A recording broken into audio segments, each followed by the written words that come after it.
Hi there, Comp 2. This is your weekly update video. I hope that all of you are doing well and that you are safe and warm in the snow and freezing rain that's been happening. Just wanted to kind of go over with you what you need to be working on this week. So I already posted in the Discord. For today, you have two jobs. Job one is to take the quiz that corresponds to the play that you read. And there should be 6 quizzes on Edmodo, and you just scroll down until you find the one that says Macbeth or Taming of the Shrew or whatever play that you read. Secondly, in the Shakespeare Project channel on the Discord, you're just going to go in there and you can see lots of people have already done it. And you're going to state your topic, your research topic for your paper. I may ask you some questions, like I may ask you to kind of clarify it a little bit or be a little more specific. But it doesn't mean I'm shooting it down. It just means I want you to kind of get more of a focus before you start doing your research, or I may just be confused about it because I'm often confused. So don't take it the wrong way if I ask you questions about it. And that's it for today, is just take your quiz and pick your topic and let us know what your topic is. This is I don't think I actually gave you any quizzes in Comp 1. So this is your first quiz with me, and the way that I do quizzes, they're very simple. They're not meant to be punitive. You're not going to have essay questions on them. It's just to assess, did you read? Did you read and watch? So every quiz that you ever have for me, for the most part, will be 3 questions long. The third question is a floating bonus.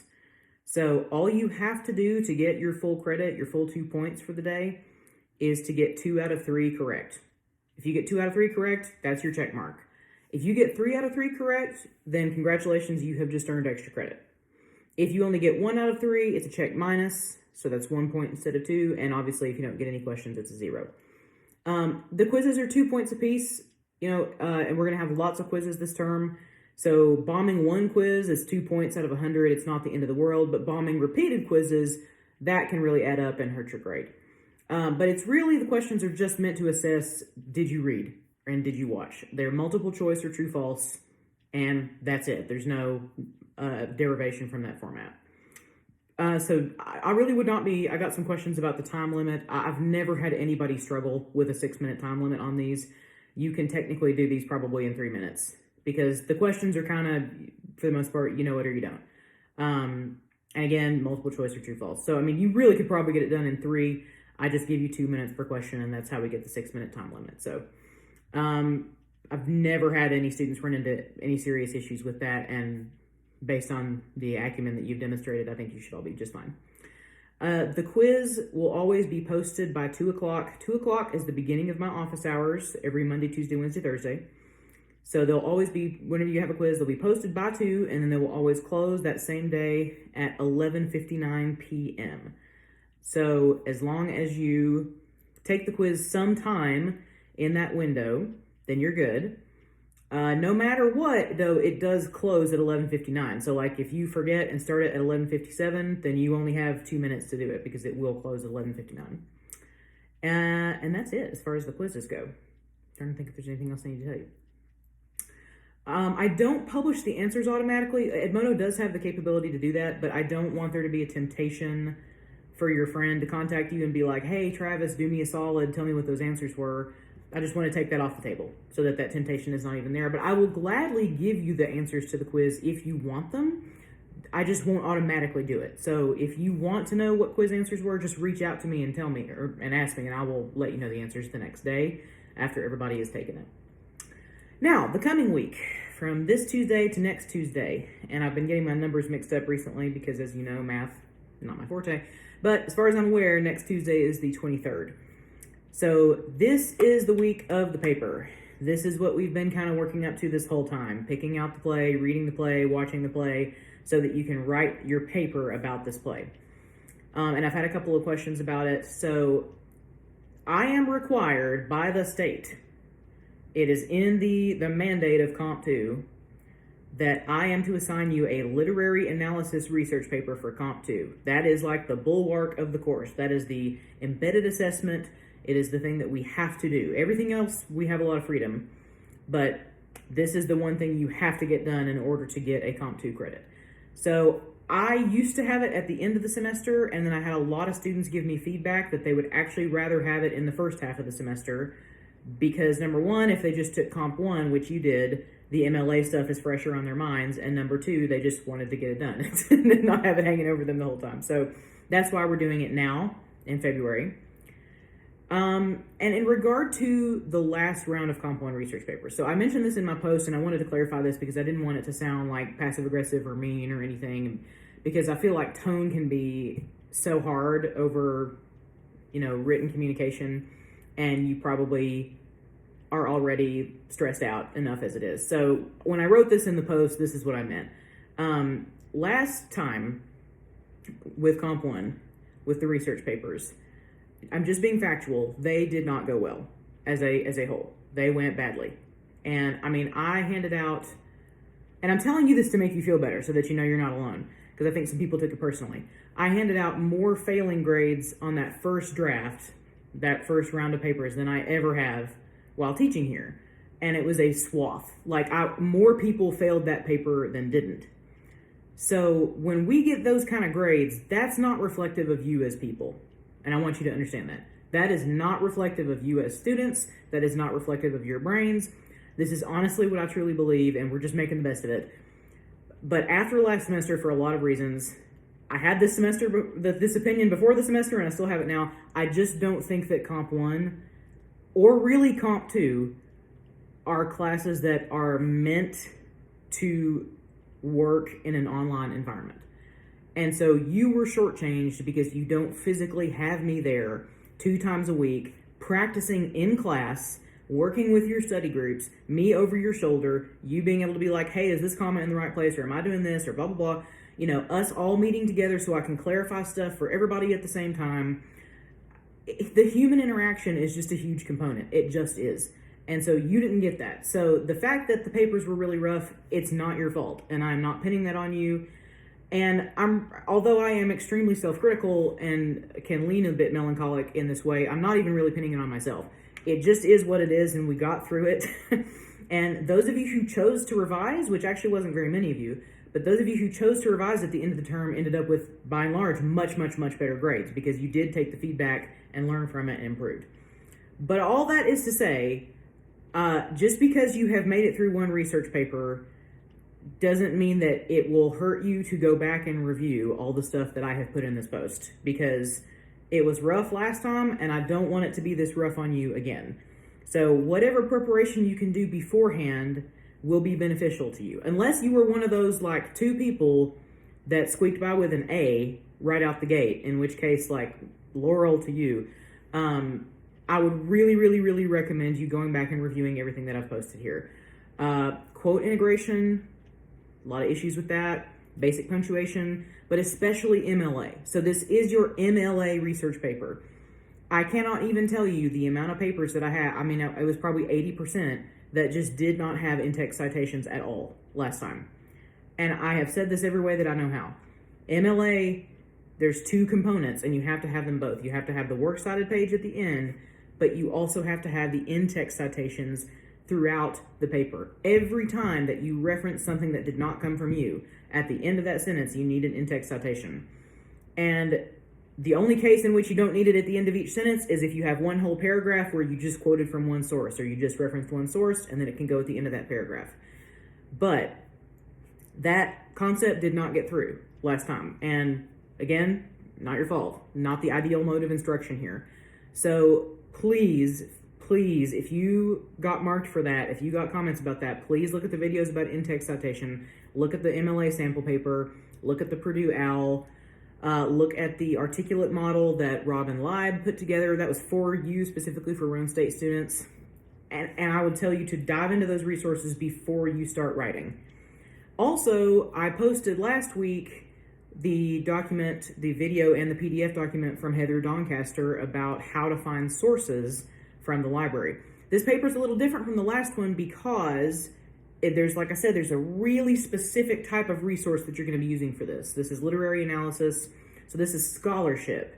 For the most part, you're going to be looking at scholarship that other people have produced about your play and responding to that. So the library is the place to start. And number one, you know that it's going to be quality. Number two, it does the works cited entry for you. And so that cuts out a big part of the work. I think this was Allison who pointed this out, and I am actually completely down with you using Google Scholar. A lot of teachers aren't. I'm good with it. I have actually found Google Scholar to be pretty useful myself. But I would encourage you for that to be your second option. Like if you comb through the library resources, and if you physically, like if you have actually reached out to the librarians, either Heather Doncaster or Laura Vaughn, both of them are goddesses, if you have reached out to them and asked for help and you still can't find anything, then at that point, go to Google Scholar. But I need to reiterate to you, because this happens every year and this isn't you, but every year I put in the document, cheating websites are not scholarly resources and you cannot use those in your paper. So anything that looks like eNotes, SparkNotes, Cliff's Notes, Wikipedia, Lit Charts, Pink Monkey used to be a thing, any of those websites that people use to just kind of skirt through their academic assignments is not an academic resource to use for this paper. So don't do that. I love Wikipedia for fun and for information, but because it can be edited at any time by anybody, that's why we have to avoid putting it into research papers like this. Now, sometimes what you can do with Wikipedia, if you're looking at it for like introductory information, you can scroll to the bottom and they actually have their primary sources linked. So it's not necessarily like anathema. It's not that I never want you to go to Wikipedia. I go to Wikipedia probably once a day for various purposes, but you just can't quote it or reference it in this paper. Okay, so all of these resources down here, feel free to look through those unless you just feel like you are ironclad and you're an amazing writer and you don't need any of it. But your sole homework for next week is the paper. There's no Discord component this time. There's no discussion. There's no more quizzes. Your only job is to be preparing this paper. So that means you have one job. Your job is make your paper. So I've reposted the description of the project. Look through that again. Make sure you meet all the parameters in there. And I also have a lot of people asking, and this is fine, but I have a lot of people asking me questions that are answered on the schedule. And so I'm getting the impression that once again, kind of like last semester, we just aren't looking at the assignment schedule. And I'm just telling you this to make your life easier. That assignment schedule is your Bible. I make these weekly update videos for you. I post stuff to Edmodo, I post to the Discord, but you could actually make it through this entire class pretty much just from looking at that document, because I put everything in there that you have to do week by week. That is your user's manual for this course. So I would just recommend having it pulled up on your computer pretty much for the rest of the term, and you can always refer back to it and be like, what is due this Tuesday? What is due this Tuesday? You're really going to be flying blind if you don't have that document. So I've reposted that along with the project description. And then as for the mode of submission, so this is due Tuesday, the 23rd at 11:59 p.m., just like your last papers, on Momentum. And there's a Dropbox, and that's where you're going to put the assignment. We had a lot of issues last time with people saying they couldn't have Microsoft Word, they didn't have Microsoft Word. I'm not trying to be harsh, but it has to be submitted as a Microsoft Word document. I will not accept it. I will not give you submission credit if you do not turn it in as a Microsoft Word document, because Turnitin on Momentum has to read the submission that way to check it for plagiarism. Furthermore, I have to download it that way so that then I can edit the document with feedback and send it back to you, because it takes a lot more time and ink for me to print it out, do it by hand, take a picture of it, and then send it back to you that way. So we've had a whole semester of this, and I know I sound like a complete witch today, and I really don't mean to. I feel guilty. I actually love you to pieces. I think that you're wonderful, and that by and large you're doing a great job hanging in there. So don't think that this is me being mean. But we've had a whole semester of this. This semester, I will not be accepting it unless it's uploaded as a Word document. So just be aware of that. If it means you have to drive to campus and use the computers on campus, then that's what you got to do. So any questions? Anything that you need from me? I am here. You are not alone. You are welcome to ask me anytime, and a lot of you already have, and I appreciate you for that. Reach out on Snap, reach out on Discord, reach out via email, reach out on Edmodo. You can use the messaging feature through that. Any questions you have as you're writing this paper, don't ever think that you're bothering me. It's my job. I'm here for you, but also, on a purely selfish level, I would actually much rather you reach out to ask questions now than you submit something in the paper and have to lose points for it because you didn't ask. A lot of people and this is not you, but a lot of people tend to use that revision that you get as kind of a safety net. And unfortunately for me, they'll just turn in a paper that's like very sloppy and done 2 hours before the deadline, and they're like, it's fine, it doesn't matter, I get to revise it. But really, they just kind of screw over themselves when they do that, because that means later on down the road, they're going to have to be correcting stuff and doing stuff when they have 20 other projects for their other classes. And really, you should write this paper as if you don't get a revision. Write this paper thinking that this is your one shot, because then if you do really well on it, then you're done and you can move on with your life, and that will make you very happy. So if you have any questions, don't hesitate to reach out to me. I really appreciate, again, the fact that you have been troopers through this insane year. It's such a cliche. Everybody says these are unprecedented times, and they definitely are. So thank you for hanging in there. And again, this coming week for the 23rd, no other homework, just work on your paper. That's what you'll be doing. We're going to be finishing up the dialogue unit after that, and you'll be watching a movie. You have a choice of a couple, and I'll get into that next week. But for now, just do your Shakespeare project. So I'm looking forward to seeing what everybody has to say. For tonight, just remember, A, take the quiz, and B, tell me what your topic is going to be on your paper. So be safe. Happy post-Valentine's Day, post-President's Day to you all. I hope that you had a nice weekend and that you enjoy the rest of your February, despite your harridan of an instructor giving you a Shakespeare research project. So, bye!